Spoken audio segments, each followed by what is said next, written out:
Welcome to AUSA 2024 annual meeting. It's great to see everyone again and your wonderful smiles. Welcome to those of you who are online, and I know for a fact that we have AUSA chapters having watch parties throughout the whole annual meeting. So over in Germany, we have Wiesbaden and Stuttgart, and we have Fort Leavenworth and Fort Leonard Wood and some more. But I know they're having watch parties and cheering us on, so make sure you join in on the fun. This year, in line with the theme of transformation, we changed the name, if you notice, of Family Forums to Warfighter and Family Forums. This reflects the important relationship between the warfighter and the family, right? And that's because the warfighter and family together is Army readiness. In addition, throughout the years, the forum topics, they have broadened. And it covers the quality of life topics, which encompasses the whole family. My name is Holly Daly, and I'm grateful to be your AUSA Family Readiness Director. So in line with AUSA's overall mission to educate, inform, and connect, the AUSA Family Readiness Directorate is here to be your eyes, ears, and voice.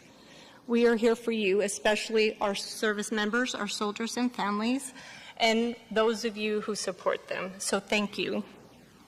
One way we do that is through forums like today. And these forums are possible because of the wonderful teams that work very, very hard throughout the whole year. As soon as one annual meeting ends, we're already planning for the next one. And next year is going to be even more ecstatic with the 250th birthday, right? So thank you to our Army G9 team, who's under the leadership of Ms. D. Geis. So I never get to take the time and say thank you to all of them. We usually rush right through this part, but I have the honor to be on stage, but I'd like to say thank you to the whole G9 team. Let's give them a round of applause. Also to our family readiness team, and I know they're out and about, and you know many of them. Obviously, our Family Readiness Senior Advisor, Dr. Brown, and Thea and Kevon Green, Gerald, Kaylee, and we have our new Family Fellows program, Ginger, Angel, Karen, and Tina. So thank you also.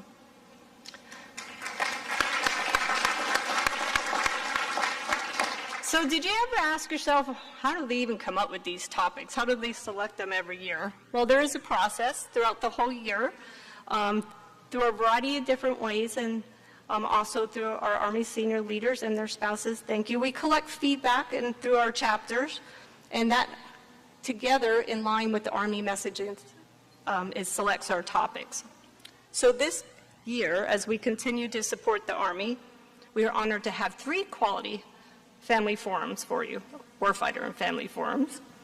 And we want to continue to collect our feedback.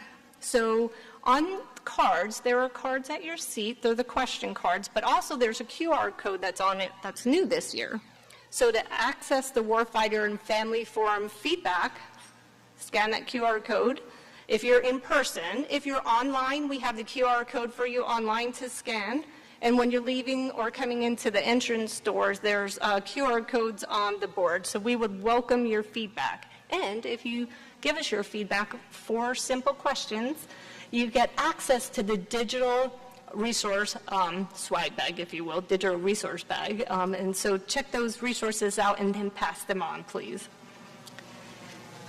So if we want you to be part of the conversation today when the panel comes up, so feel free to use the cards, again, that are with you. And online, feel free to ask those questions, and we will pull them down and have your questions be heard.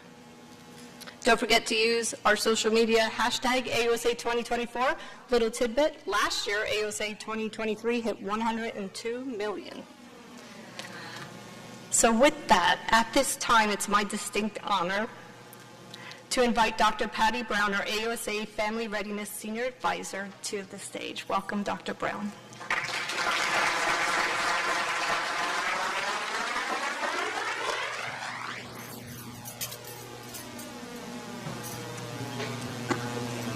Thank you, Holly, for kicking off our Warfighter and Family Forum today. It's a true honor and privilege to welcome you all to the first Warfighter and Family Forum of the 2024 AUSA annual meeting. Thanks so much for being here, and what an awesome opening ceremony we had this morning. I can just feel the energy this year, and I know I'm energized, and I hope you are too. The AUSA Family Readiness Team, the G9 team, and Army senior leader spouses, as Holly mentioned, have worked tirelessly throughout the year to provide the most relevant topics emerging from our Army today. This year's forums, once again, offer a wealth of information to support soldiers and families. Today's forum includes 2 panels. The first panel will focus on education and employment readiness for soldiers and adult family members. The panelists will discuss how the Army, Department of Defense, and other agencies support soldiers and family members to access adult and continuing education opportunities, as well as employment opportunities. We will learn about programs, resources, and initiatives that enable soldiers and family members to thrive in Army life and succeed as they transition to become soldiers for life. This forum is a first for AUSA. It is the first Warfighter and Family Forum to address the topic of adult and continuing education, so we are thrilled to have our panelists here today. The second panel will discuss the unique educational experience of our pre-K through 12 military-connected children and how the Army, Department of Defense, and national, state, and local education agencies are transforming and collaborating to support them. As an active duty Army spouse for 37 years and an Army spouse for life for the last 5, I know firsthand how important education and employment can be. I've been an educator for more than 25 years, teaching in 7 states at all levels of public education to include higher education. My husband and I raised 3 daughters and juggled multiple moves and deployments during their pre-K through 12 years and their higher education years. My personal education journey included completing 2 advanced degrees while my husband was on active duty and continued into his retirement, which I didn't plan for. So I know the challenges and struggles of being an adult learner, an Army family member, and juggling Army life. But what I always share with people is this. Not only does education open doors, but that degree that you earn, that's yours forever, and it can never be taken away from you. So is it worth the struggle? Yes, absolutely. Is it a tough journey, but one I encourage you to take? Yes, absolutely. I encourage you all to share the information you hear from our experts from today's forum and the forums to follow. Ask our panel of experts those hard questions. That's what they're here for. Then spread the word, because knowledge is power. And that is how we affect change and improve the quality of life for our soldiers and families. Be part of that Army transformation movement. Be all you can be. At this time, I would like to welcome our moderator, Sergeant Major Michael Perry, to the stage for today's discussion. Sergeant Major Perry is the Senior Enlisted Advisor to the Deputy Chief of Staff G9, who is the Principal Advisor to the Army Senior Leaders on installation policy, plans, and resources, which include housing, child care, and other quality of life programs for all components. So please welcome Sergeant Major Perry.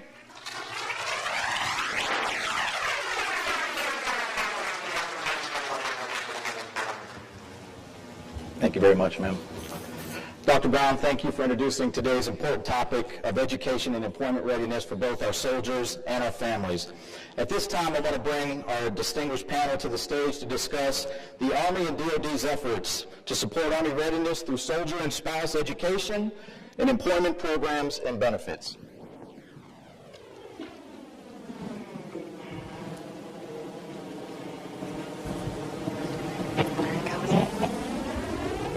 Thanks, please.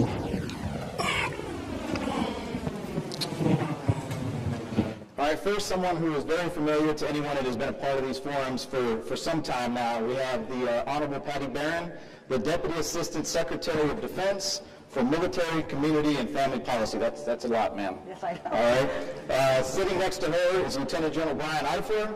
He is the new Deputy Chief of Staff of G1 Personnel. The G1 is instrumental in many educational benefits and employment policy and programs. Thank you, sir. Thanks, Sergeant Major. Next to him is Colonel Jared Thomas, Director, Soldier of Life. He's going to cover the efforts of Soldier for Life once office does to help post-Army, including the Partnership for Your Success program. Thank you for being here, sir. And finally, next to him is retired Sergeant Major Jeffrey Cheragino. He is the Department of Defense liaison to the Department of Veterans Affairs, and he can talk about all of the programs and efforts that the VA champions to help during and after transition. Let's give the panel a round of applause, please.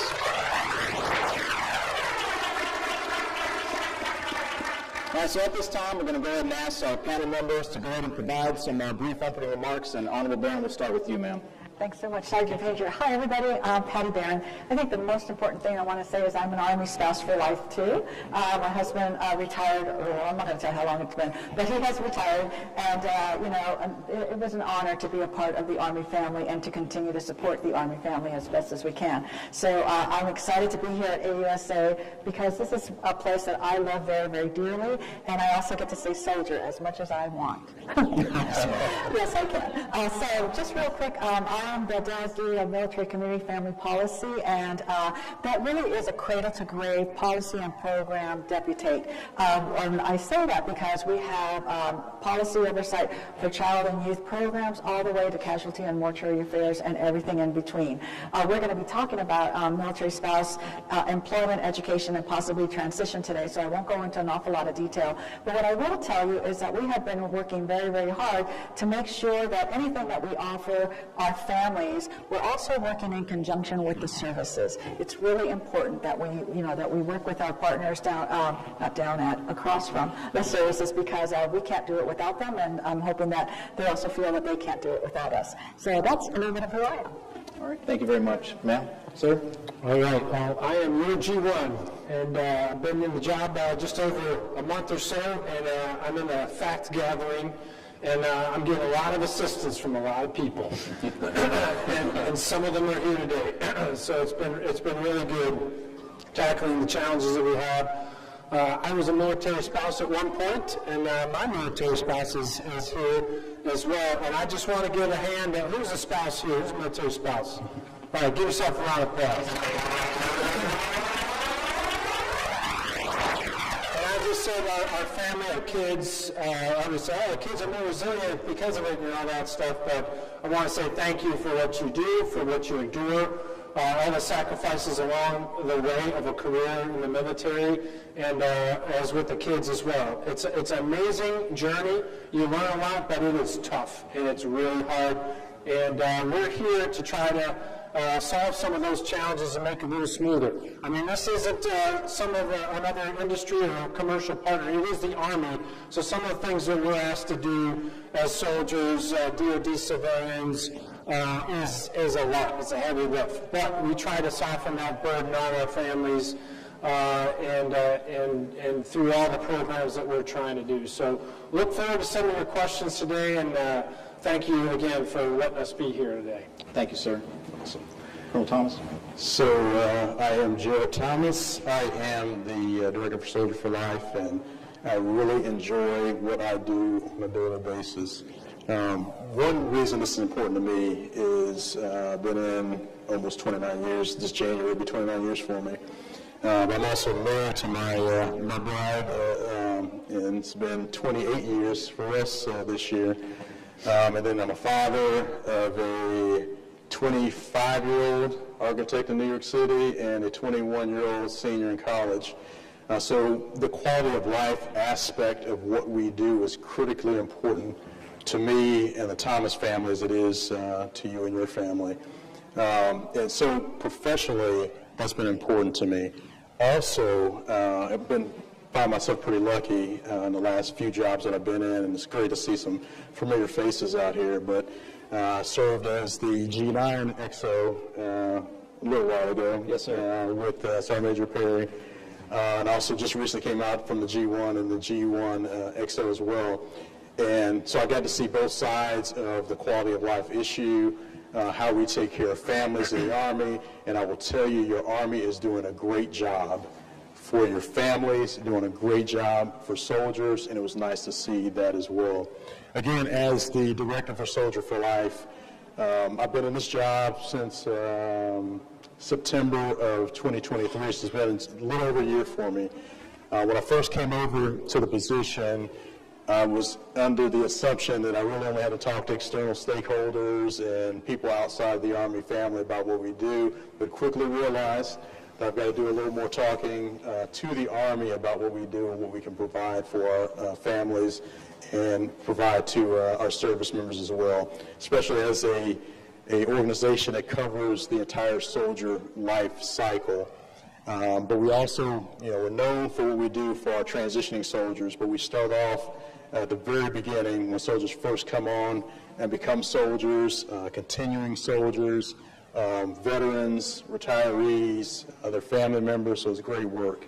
Now, what we do in Soldier for Life is we serve as the Army's connection arm for not only the veteran support space, but we also serve as a connection arm for military service organizations, veteran service organizations, academia, industry, community. So we're out and about most of the time. I think we're TDY a lot. I've got a lot of my teammates over there not in agreement.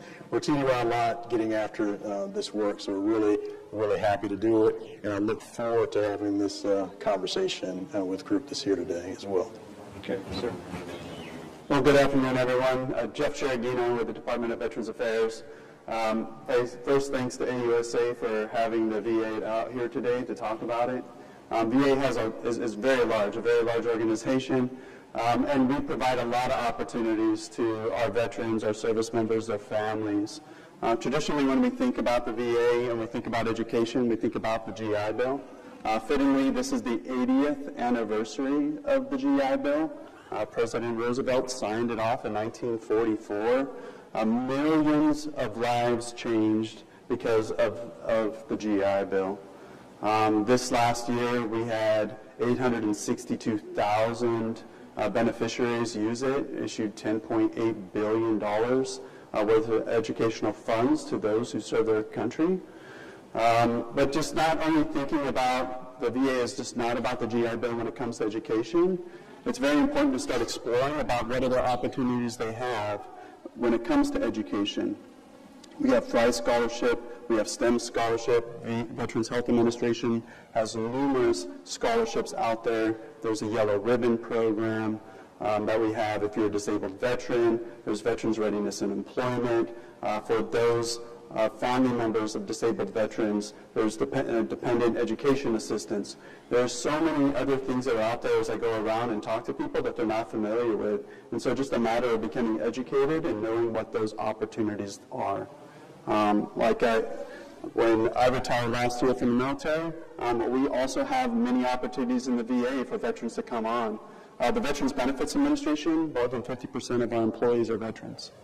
A lot of individuals coming in, and we've been doing a lot of work on hiring military spouses over the last couple of years. So just thank you for what you do, and really looking forward to the conversation today. Okay. All right, panel members, thank you all for those opening remarks. We definitely want to get to some questions. I have a few that I'll tee up here, but we definitely want to hear from our in-house audience, so please use the question cards that are at your seats. Raise them high in the air, and our staff will, so they can see them, they can collect them. We also have staff that is in the room monitoring the streaming webcast for questions, so I'll be reading some of those as well. Please remember to identify your location and who the question is targeted to before posting the question. We want to address as many of those questions as possible. Honorable Baron, we'll start out with you, ma'am. How can a military spouse leverage their unique skills and experiences to enhance their employability, ma'am? So that's a great question, because military spouses have very unique skills and are very, very employable. The challenge is that we move around so much that we just get started somewhere and then we have to more or less start again. But there has been so much progress, everybody, on trying to provide opportunities and resources and programs to support military spouses in their career ambition. And one of them, I really, if I don't leave you with anything, I want to leave you with this. And this is the SECO program, which is the Spouse Education Career Opportunities Program. It's on Military OneSource. And why am I even talking about this? I talk about it all the time, and everybody's like, oh yeah, SECO, we know, Patty, we know. Yeah, you do know, and so I want you to spread the word. Because SECO provides a real personal touch by giving you a coach, a career coach, that will work with you no matter where you are, whether you're looking to augment your education, whether you're looking to change careers, whether you're looking to create a resume that will actually be looked at and hopefully make that certification list that we all hear about, through USA Jobs. Those career coaches are master level coaches. They have at least 4 years of coaching experience, and they have at least one certification that connects to career coaching. So the SECO program is where I would really want everyone to start. Now, the other thing, within the SECO website, you'll see a couple of things. You'll see the MSEP program, Military Spouse Employment Program. It used to be ASEP, Army Spouse Employment Program. And so we all know that the Army kind of thinks about things and really tries them out, and then all of a sudden everybody else thinks, wow, that's a really good idea, let's make that purple, and that's exactly what we did. And so MSEP is basically connecting military spouses to industry.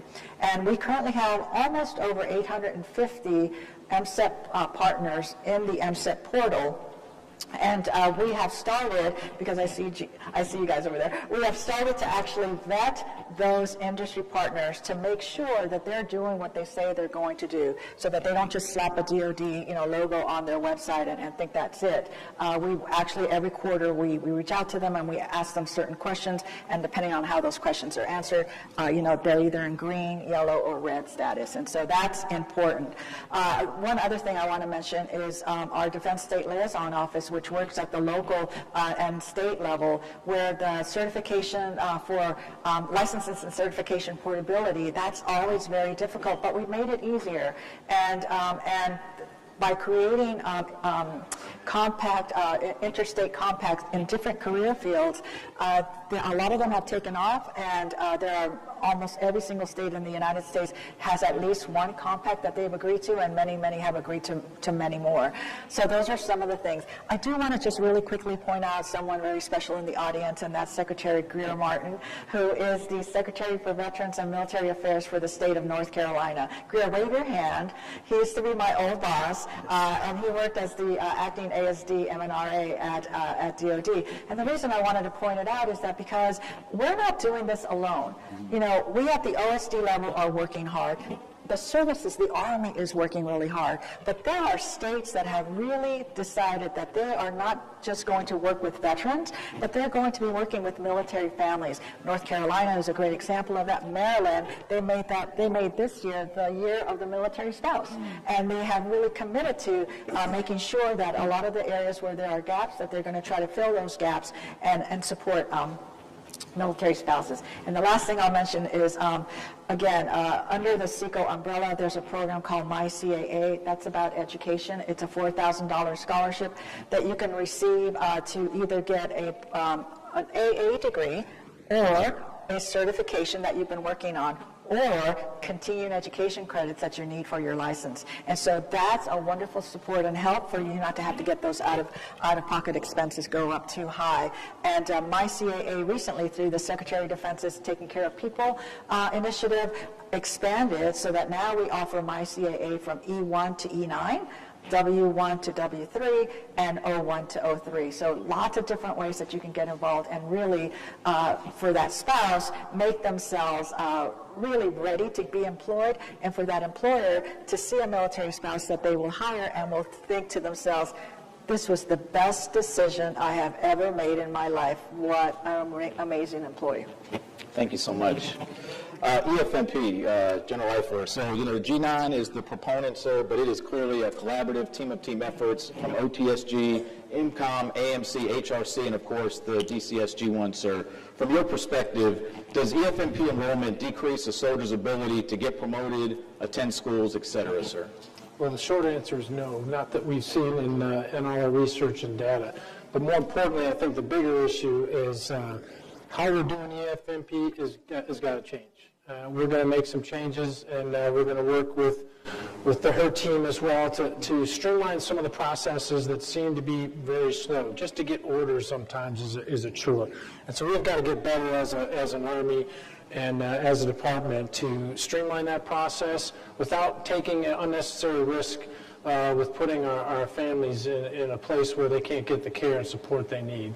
And so we don't typically have a location tied for career progression. And so that's definitely not the case for someone who has EFMP. But what we try to do is put them in the right place where they can get the right conditions. A lot of challenges that we have is a lot of people still want to go to those places, and the Army doesn't want to accept that risk to put them in place where they may not get the same care. So what we're going to be doing, especially immediately, at least on one of my first things that I have to do as the G1, is put some effort in trying to solve that challenge for our Army and get it to a place where, one, it's a little bit more streamlined, there's a little bit more transparency in the process, and it's faster and gets people to where they need to go quickly. Okay, thank you very much, sir. Colonel Thomas, earlier this year, TRADOC decided to realign the U.S. Army Partnership for Your Success PAYS program under Soldier for Life. What was the reason for this change, and how does PAYS support the Army and Soldier for Life mission, sir? No, sir, that's a great question. I've been on board since September of 2023. My first initial engagement with the TRADOC commander, General Brito, when we talked, I noticed the goodness and the things that the Partnership for Your Success team was doing, and they were in the employment space. And one of the three things that we do in Soldier for Life, we focus on employment, we focus on education, and we focus on health and wellness. And we knew that they were doing great work in that space, and I just mentioned that it may be a great place to kind of partner up, down the road in the future. And then, as you all know, as the Army changed, where Accessions resides, there was an opportunity for us because, again, they were tied to the Accessions piece. And so we moved Soldier for Life to us, and they've been a part of the organization for the past probably 3 months or so. I'm looking this way because I got Antonio Johnson, the lead for PAYS, looking at me dead in the eye right now, so he'll tell me if I'm saying something wrong. But he and his team are doing great work. Now, what you may or may not know about the PAYS team is, initially it was a recruiting kind of entitlement for soldiers, which when they first came in the military, initial entry soldiers could sign up for PAYS and go from there. He's modified that program so much that now every single person serving in the military can sign up for PAYS. Why would you not do that? Because it's a free program. It's a program that guarantees you an opportunity at 5 interviews from one of our 1,300 PAYS partners, which is a great opportunity for you. So I would tell you, please, if you haven't done so at this point, please sign up for PAYS. It doesn't cost you anything. It gives you an opportunity to have at least 5 interviews with the PAYS partners when you leave. The best part of the program, though, is initially you had to sign up and pick, the partners that you want to interview with. Now you can sign up for the program at any time, and then after you sign up for the program, as you get ready to transition out of the military, you can pick your partners. Because I would tell you, if I signed up for some interviews back, 28 years ago, it would have been totally different. I've got a lot more experience now, and I would pick different companies now. So the flexibility that Antonio's team put together has been tremendous. It's been very, very helpful, and all the soldiers that participate in this program have done well. I'd like a show of hands. So if you're currently wearing a uniform in active duty, Guard, Reserve, and you think one day you may transition from the military, raise your hand. If your hand is not up, I got some bad news for you. You're going to eventually transition. And with that in mind, why not prepare yourself? Give yourself a leg up. Again, it's not a guaranteed job, but it's a guaranteed interview. And when you can get in front of an employer and talk about who you are, and give yourself an opportunity. It may not work out for the first one, but it may work out for the second, third, fourth, or fifth job that's out there. So again, PAYS is doing great work. Again, if you have an opportunity at the end of this, just sign up. It takes a couple of minutes, and then before you transition out, you have an opportunity to sign up for whatever PAYS partner you want. Thanks, Sergeant Major. Thank you, sir. And Jeff, service members can transfer their GI benefits to their dependents. Are there any best practices or challenges that you have seen with the process? Yep, thanks. That's a good question. So transferring your GI Bill benefits to your dependents, it's a retention program. It's designed once you've served 6 years in the military, then you agree to do another additional 4 years in the military, and then you can transfer your GI Bill over to your dependents. Over the last couple of years, working with the transfer of it, I would say probably two things to be aware of that I've seen some challenges. When you go to transfer and you look on the website, it will say like in bold, like you can transfer up to 36 months, and it will say in the fine print, you can transfer up to 36 months, but contact the VA to know how many months you can actually transfer. You can transfer 36, doesn't mean that you have up to 36 months to transfer. So we've seen a lot of family members, they've used Montgomery GI Bill Selective Reserve or some other kind of GI Bill benefit, and it's counted against their ability. So just making sure you're consciously aware, you don't want your daughter to be going to college and then you finally find out that she only has 12 months left, or those different kind of things. So that's, I think, one good thing to be aware of and talk to the families in your community about. And I think the other thing, too, I would say is transferring your GI Bill benefits. Whatever you don't transfer goes with you. And I say that just as like as an insurance policy, but if the service member were to pass away, I've seen some service members only transfer 1 month to their dependent and then kept 35, and then something happened to them, and then the 35 months went away. And so transferring 35, 36 months of that GI Bill benefit, that could be transferred once it's already done, and once the service member happens to go away, you can move that around. But it goes with you if you don't transfer it. So those are just two things that I've seen a lot over the last couple of years. Jeff and other panel members, thank you for those initial Q&A. We're going to go ahead and start with some questions that we've got here from the audience. And so this one is for you, Honorable Barron. Children with special needs are allowed to go to high school until the age of 22, yet TRICARE only covers them until 21. Can we please have this changed to 22? Is there any discussion about this, ma'am? There actually is discussion about this. We recently had the Defense Health Agency and Health Affairs, who is the policy arm, meet with a lot of different senior spouses. And one of the things that was brought up was that question. Actually, they brought up the question, so we are going to be bringing those health affairs people to them. I got a little ahead of myself. But that's hopefully one of the questions that's going to be asked that they're going to have to answer. It's probably a policy issue that needs to be fixed. I don't think it's a legislative issue, but I could be wrong, but I think it's policy. And so it's just a matter of, how we can make that happen. I know that there's been an awful lot of effort that's being done on adult incapacitated children that age out of EFMP, but you still have an active duty family member that is PCSing and traveling, and so making sure that there's a policy written to support that particular person is incredibly important. And military personnel policy has worked really hard on that, and I think that's going to be coming out fairly soon. So some of these hard topics are being discussed. Whether or not there's a solution right now, I don't know, but there isn't a desire not to have a solution. There is a desire to have a solution. Okay, thank you, ma'am. So this next question, General Eifler, is either you or Ms. Barron. You probably could tag team this. Are there any policies in the works for military spouses who are DA civilians to be able to keep or transfer their positions when PCSing? Absolutely. You want to hit that first? Or? Yeah, go ahead, sir. Okay, so there's a couple. There's a new pilot that we're trying to do, one for hiring.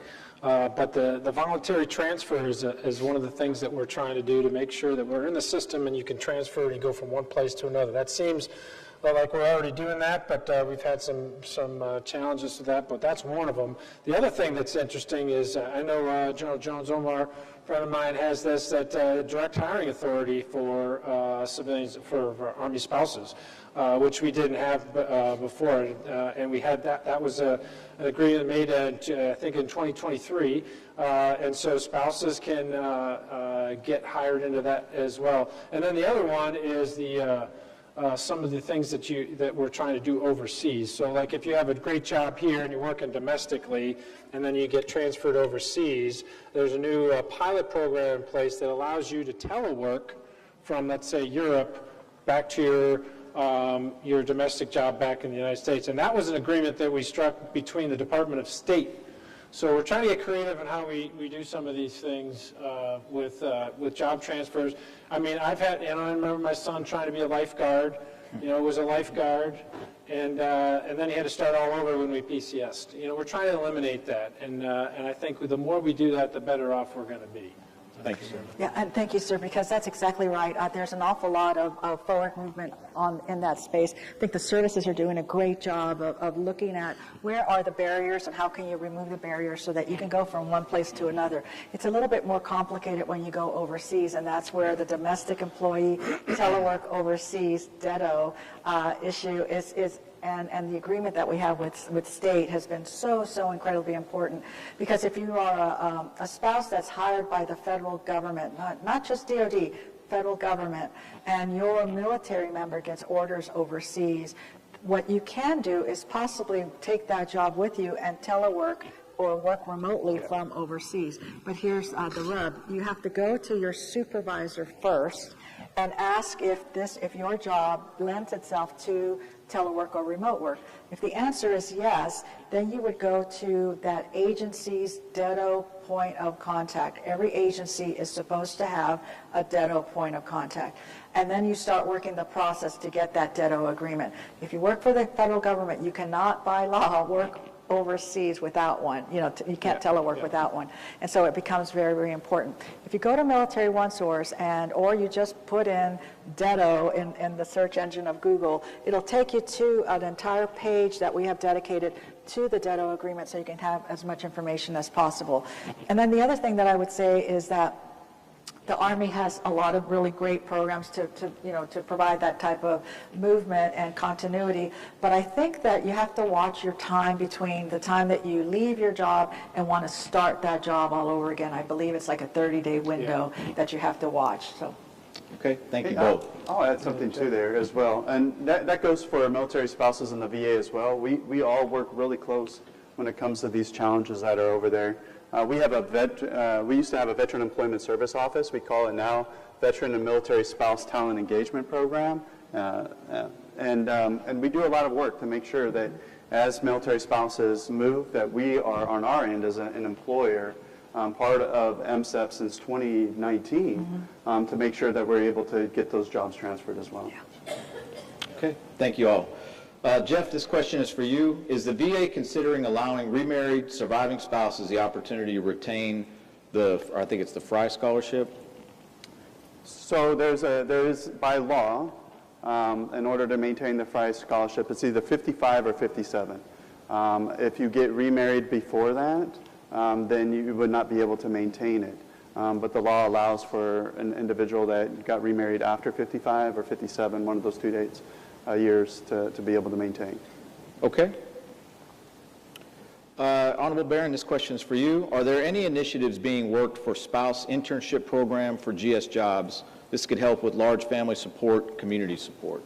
So I love that question because we've been trying really, really hard to get that to happen. And so what I will tell you is right now we have the Military Career Accelerator Pilot Program, which is a 12-week paid fellowship. The DoD pays the fellowship, where we place career-ready and also entry-level spouses into fellowships with industry, not government.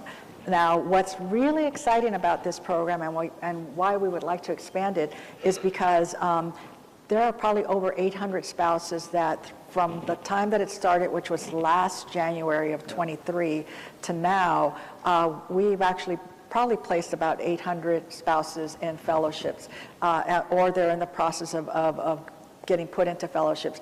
And there is an 83% or plus hiring rate after that. So they're in the fellowship, then that employer says, well, I really like what you've been doing. I want to offer you this job permanently. That's an 83% turnover. That's pretty doggone good. And they're getting paid while they're doing it. And they get paid while they're doing it, absolutely. Then they go right into a job. The hard part with the federal government is the is the federal government. If I could say it honestly. I said it. I've only got 2 months to go, guys. And the reason I say that is that it's not just easy to go right into that job, right? Then you've got to go through all of the checks, you've got to go through the, applying for the job, making the certification, all of that. We have to figure that out, and we are working hard to figure that out because, my God, wouldn't it be great to be able to offer 12-week fellowships with government that then translate into a government employment? Yeah. Thank you, ma'am. Thank you for being so honest 2 months ago. All right, Colonel Thomas, this question's for you, sir. In 2012, the veteran unemployment rate was 21%. What has the Army done to maximize job opportunities for transitioning soldiers, and is veteran unemployment still an issue for our transitioning soldiers? Yeah. So that's a great question. So back in 2012, we had a few issues. I think if you all remember, the economy wasn't doing very, very well. It was actually really poor. What many of you may not be aware of is when soldiers, and this is for all service, but I'll talk the Army, when soldiers transition from the military, do not go into employment or education, the Army is paying an unemployment compensation, basically an insurance to pay for those soldiers until they find employment. In 2012, the number was $500 million. $500 million of money that should have been used for other readiness issues was being paid to states and governments because of the soldiers not finding employment.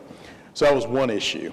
The other issue is we had a lot of the veteran service organizations out there, military service organizations, that wanted to connect with the military but could not find ways to do that. So then we first fell under the Chief of Staff of the Army, then eventually under the G1, now under TRADOC.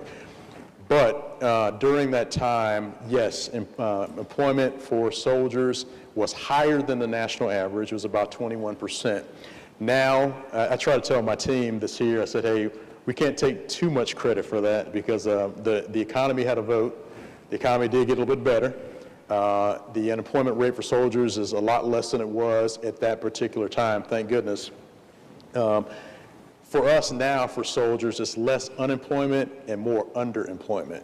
Soldiers taking jobs just to take a job, not finding that right fit, and then moving from job to job just like when they were in the military. So it's really trying to find the right job so they can have that long-term employment in some sort of industry or field that they wanted to go into. So that's really what we're focused on. But the other piece for us, and I think we've talked about it a little bit here, is the spouse employment piece. That still is about 20-something%.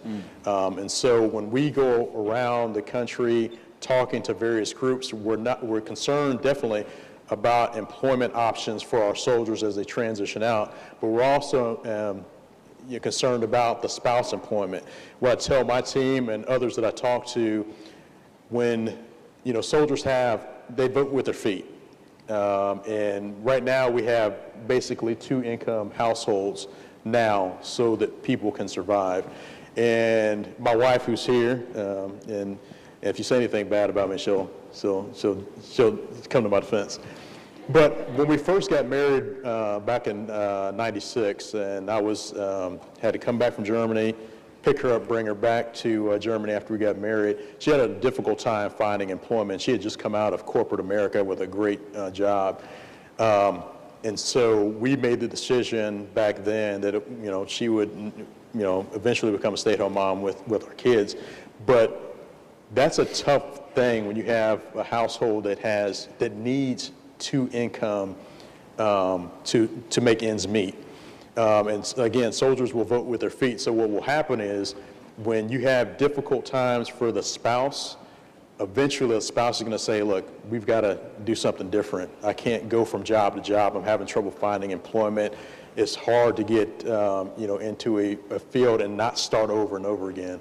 So we put a lot of emphasis in that piece. And just like General Eifler and others mentioned, these opportunities that are out there now, allowing remote work, telework opportunities, are really helping our spouses find employment, grow with a field or industry, and continue to stay employed. I think those have been wonderful things. So to answer your question, we're better in the military employment piece, still also focused on the spouse employment piece as well, sir. Go ahead, please. Then I also would have to add the career skills bridge. Absolutely, right? yes, So sir. that, you know, is anybody familiar with the skills bridge program? Some of you guys probably benefit from it, but I don't know if you want to hit about that, but being able to work out, much like you just described, Ms. Barron, on having it's actually up to 6 months that a commander can award someone to be out of the Army, working for a place, getting paid by the Army still,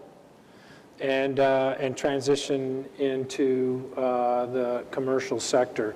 And so more and more people, like most of the industry here, probably knows about that, but the more people know about it, it's about understanding and appreciation of what a soldier can provide to a business, a company, or whatever, and having that exposure absolutely illuminates. And like you said, there's a high percentage of those that hire right into that, in that position that they're doing. So it's amazing what that opportunity has done. I've not met too many people that have had that haven't had a great experience with it. And everybody's taking advantage of that. So that's another great option. I don't know if there's anything else. Sir, the only thing I'd add is I've learned from various mistakes in my military career. I had the opportunity to command, 5 different times. And until I really came into this position, I was so focused on retention and keeping soldiers and making sure that, hey, we were ready for JRTC and the rotation. I'm glad you mentioned this, sir. For those that aren't transitioning at this time and are still in leadership positions, if your soldier comes to you and says, hey, I've found an opportunity in the career skills program, and I think I would like to take advantage of that opportunity, please consider allowing them to do that. Far too many times as leaders, we are not giving them that opportunity because, again, that's an opportunity for them to learn a new skill, work with the industry, just like the general said, may lead to an employment opportunity for them.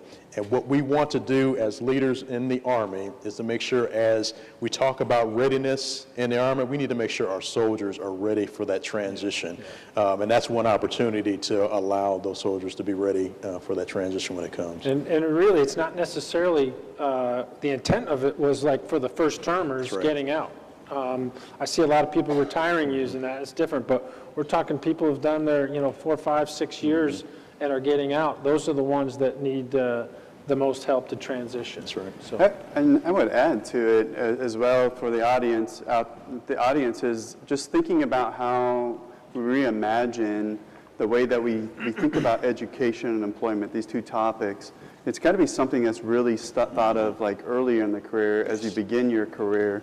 And you were talking a little bit about underemployment, about getting out and just taking the first job available to them and then bouncing 2 or 3 times. Right. But understanding what their values are as a person and what jobs align to those values and what their goals are, doing that upstream and getting that done in advance would prevent a lot of that heartache on the other end. Tuition assistance, I think, is $4,000 a year. Like, are we using tuition assistance in order to get those educational requirements out of the way? And how do we continue to address this along a life cycle, a military life cycle, are important. We do career skills programs, CSP, in the VA. Last year, we hired 689 transitioning service members to be VSRs and RVSRs. We have a whole bunch of other programs out there as well to bring people in. We did 60, last month, we graduated 60 warriors into the program. High retention rate, around 80% of those individuals that went through the program still working for the VA. And can I add one more thing, Sergeant Major? I'm sorry, because it's a very important topic. Just like you said, when you talk about thinking about this process early is critically important. And I think there's a fear, in some in the military is if we talk about transition or we talk about, hey, preparing soldiers as they transition out, it may incentivize others to leave.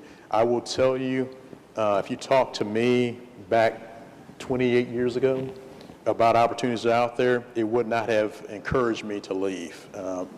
This is what I love. I think what keeps you in the military is quality of life, taking care of soldiers.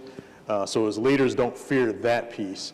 But I think that it's critically important you think early, because if you think about the process early and you start to think about what you want to do when you grow up, some of those opportunities that you're looking for have educational requirements, either certificates, an associate's degree, a bachelor's degree, master's degree, whatever, but that takes time. So you've got to, think about what you want to do when that transition comes, because it's going to come, and then kind of set yourself up for success. Because if you don't do that, you're doing it after the fact. Yeah. And then it's kind of catch up, and then you're losing opportunities, when you leave. Again, I think thinking about it that way and thinking about it early is better than thinking about it the last 18 months that you're in the military. And I think when they go to TAP early, they find out, oh, this is what I need to do for that job, it's like more than I expected. Right. And it would say, now I need to re-enlist. But if you're waiting until 3 months for that transition, service members are committed at that point. Yeah. And so going early, go often is the mantra that the Army that talks about. And going great discussion there. So I'm sorry, I've got to be the guy to keep us on time. But outstanding, robust discussion. So thank you all. This is the first panel I've ever got to moderate for AUSA. I want it to be the last, hopefully. I will now ask each of our panelists to give some brief closing comments. Before they provide their remarks, though, we are going to bring up a slide that shows some of the education and employment resources available to you. Jeff, we'll go ahead and start with you. Yep. Well, thank you, everyone, for your service. Thanks for what you do. There's a lot of stuff out there. Make sure you educate. You'll see a couple of QR codes on there for employment opportunities with the VA, another one for educational stuff. Do your research. Make sure you know what's available. We have booths that are downstairs, so swing by the booth if you have more questions. I'm available. And then also know on your military installations, we have benefits advisors. You can go generally in the TAP, the transition office, or in the education office, you'll find them. But you can ask them all the questions about what are the employment, education opportunities, or any kind of benefits in general with the VA. So thank you for having us here today. Thank you. Colonel Thomas? Hey, again, want to thank AUSA for this panel. I think it's critically important for our soldiers, not only those that are transitioning, but those throughout the soldier life cycle. Again, all of the panelists, we all offer something that's unique for that, especially those that are looking for employment and education opportunities out there. I would just, again, encourage you as leaders to consider your soldiers as they transition out of service, because it's a difficult process. And I think what's frustrating for me in the time that I've been in Soldier for Life for the last year, I've heard over and over and over again about the difficult transition process from military to civilian, across the board and in various, venues that I've been a part of.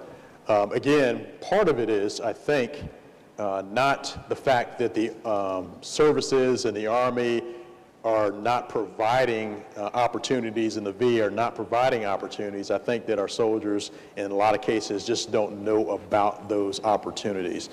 So take advantage of what the VA, the Army, and other VSOs and MSOs have out there for you. Like we mentioned earlier, start doing it early and don't do it late.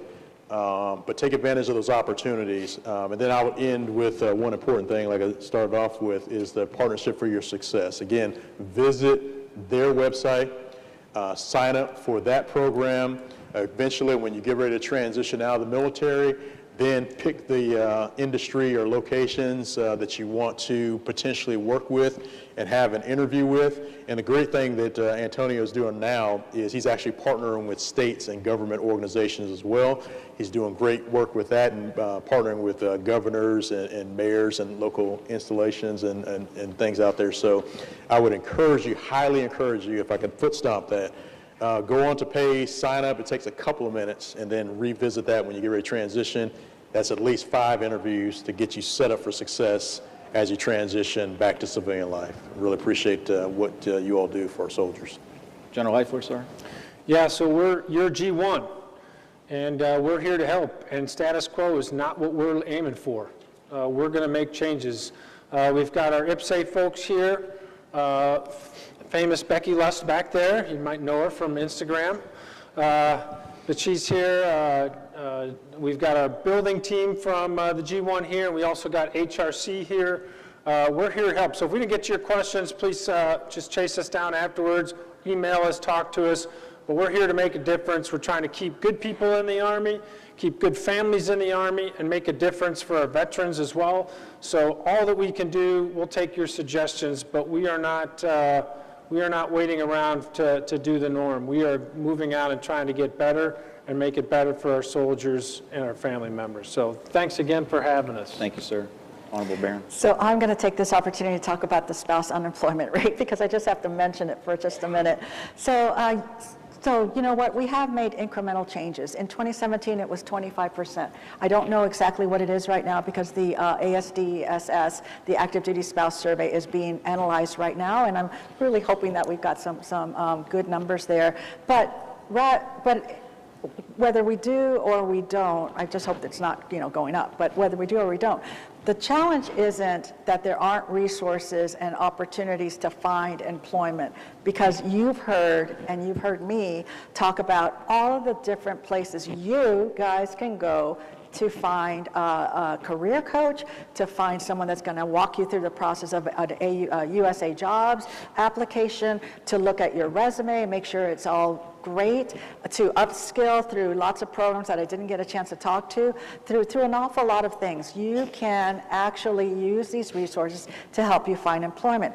But at any given time, we are losing thousands of people out of the military, out of the Army, and we're gaining thousands of people into the military. And that means new, young spouses that are coming into the field that are still trying to figure it all out. And so, it also means that as you start to think about transition, you can continue to use those resources even as you're transitioning out, because Military OneSource is available to you for an entire year after you have stopped serving. So the Soldier for Life program, the Military OneSource a year after, the wonderful career coaches, the scholarship MyCAA that you can get while you're serving, all sorts of things.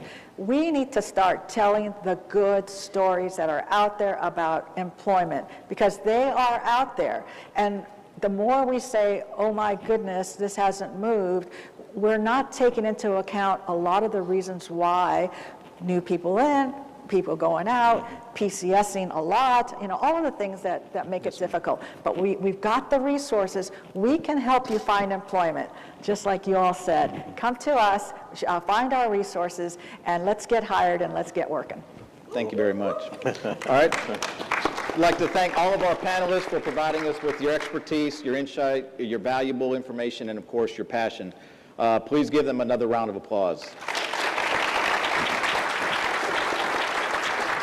Now, there were several questions that we got that we weren't have opportunity to get to, and there was a box on there that if you elected to have somebody still answer that question for you, we've got a team of experts that'll make sure that they do provide a response to the questions, even if it wasn't asked up here. So at this time, I'd like to bring back Ms. Holly Daly to the stage to provide some closing comments, ma'am.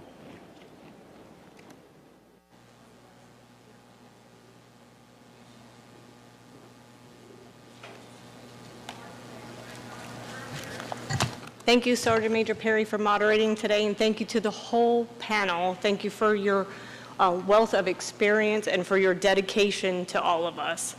So please help me in another round of applause give Sergeant Major Perry and the panelists a thank you.